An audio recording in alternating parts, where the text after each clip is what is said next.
Welcome back to my kitchen, or if you're new here, my name is Stephanie, and this is Ginger Snap Kitchen. When I make rice, I rinse it very thoroughly. I usually do this 3, maybe 4 times to remove a lot of the excess starch. It definitely keeps the rice grains more separate from each other and makes for a fluffier and less clumpy final product. I have a rice cooker I've been using for a couple years, which was very highly rated, but I noticed that my rice was sticky and clumpy, gummy even. So recently I started making it on the stovetop, and it has been so much better. It's also faster, so it's definitely my favorite way to make rice now. So once I toast the rice in a little bit of oil, I'll add some salt and water. Then I bring it to a boil. Once it's boiling, I reduce the heat to as low as it will go, cover it, and do not uncover it for about 15 minutes. And it's perfect. For dinner, I decided to try to make Mongolian beef. This is something I've been wanting to learn how to make for many years, and I've never been successful until now. I sliced up about 1.5 pounds of lean beef. I put it in the freezer for about half an hour to firm it up, and then it was easier to slice it very thinly. Once the beef was sliced, I put it in a bowl and added about 1/4 cup of cornstarch. Then I tossed the beef with the cornstarch until each piece was fully covered.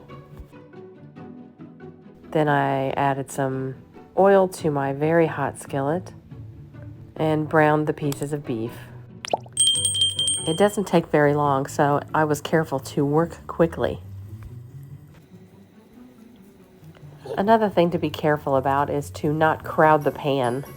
This will cause your beef to steam or boil rather than sear. So I worked in batches, and once all the beef was brown, I removed it to a plate that was lined with paper towels. Next, I made the sauce by combining 1/2 cup of low-sodium soy sauce, 1/4 cup of water, 1/2 cup of brown sugar,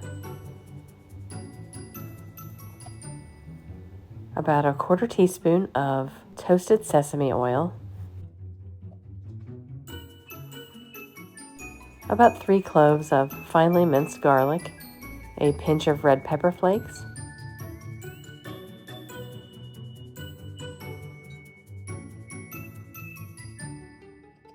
about a teaspoon of finely grated fresh ginger, and I gave that a stir and brought it to a boil.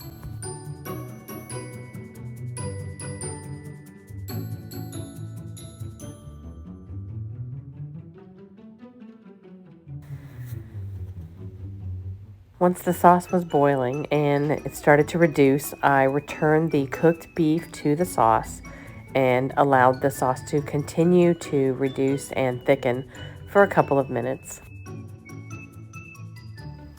I got a little bit impatient waiting for the sauce to thicken, so I made a cornstarch slurry of about 2 teaspoons of cornstarch with 2 tablespoons of cold water.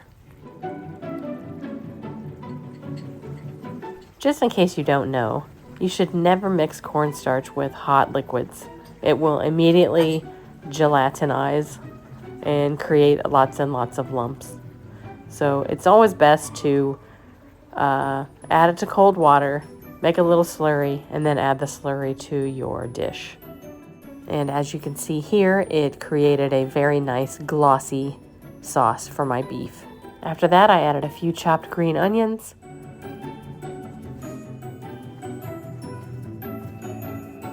and I served it with more of that delicious rice I made earlier.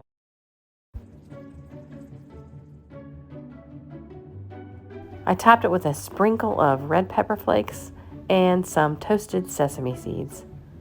This dish was perfectly delicious, and I'm really happy I finally found a recipe that I could be proud of. Very good American-style Chinese food. I hope you'll try this one. It was incredible. Here I am adding a few things to the bowl to make my thumbnail. Thumbs up for the thumbnail, please. And maybe you'll subscribe for the recipe. Don't forget to subscribe.